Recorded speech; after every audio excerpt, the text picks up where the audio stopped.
Sex addiction versus hypersexuality. How to know the difference. That's what we're going to talk about today.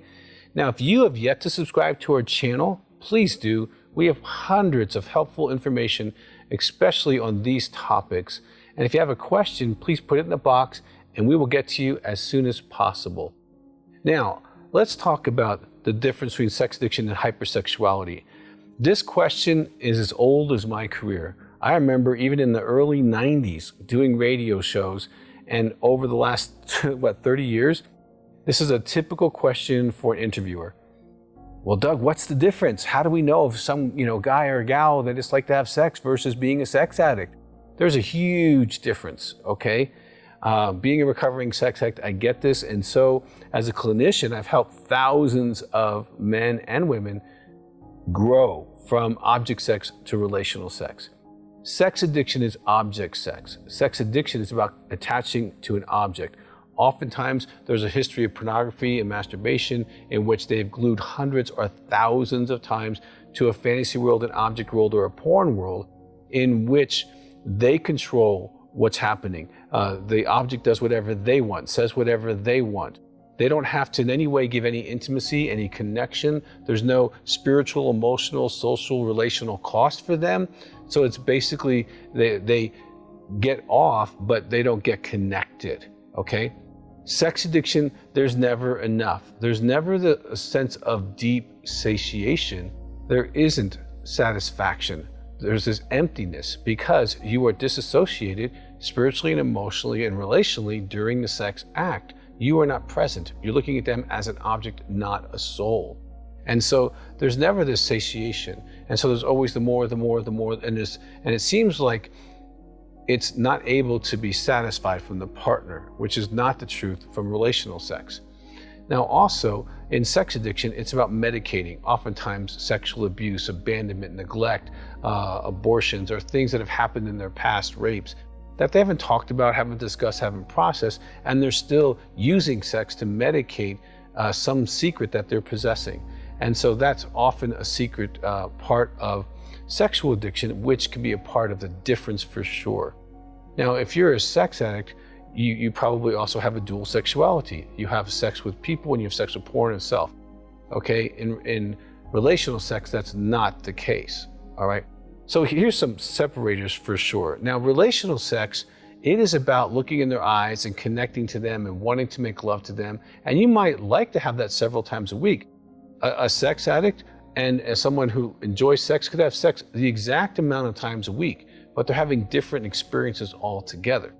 The relational sex person or the hypersex person is into the relationship. They look into her or his eyes. They are connecting, they're talking relationally. They're not using dirty talk stuff because they don't see their spouse as an object. They see their spouse or partner as a person of great value. I love you, I'm connecting to you, this feels so good, you're wonderful, you're amazing, oh gosh, being close to you is so intoxicating. It's different than the dirty talk that someone who's doing object sex would do with their partner. But it's relational, eyes open, some light on, they're connecting during the sex act.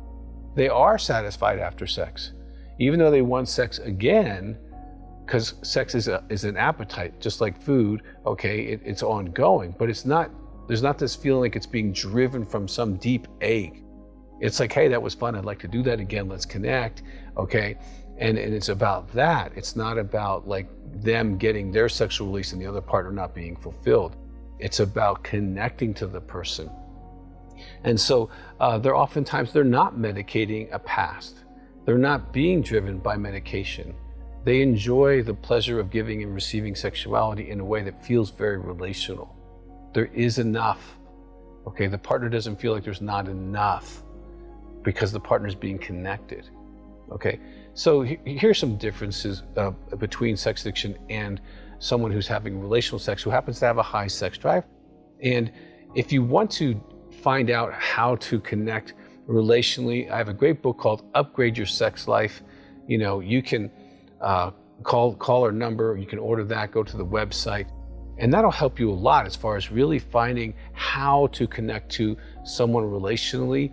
Even if you are relational, it's going to help you distinguish what is your sex language, what is the other person's sex language, how can we connect to each other better, how can we walk in a sexual agreement, how can we optimize our sex life.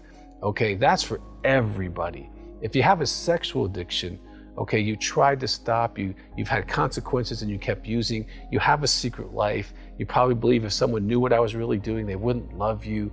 It feels like it's moving and taking more time and energy, maybe getting out of control for you, then definitely call our office. You can get in a support group. We have lots of materials. The Final Freedom would be a great book for you to start with to find out what type of sex addict you are, and you can begin to heal.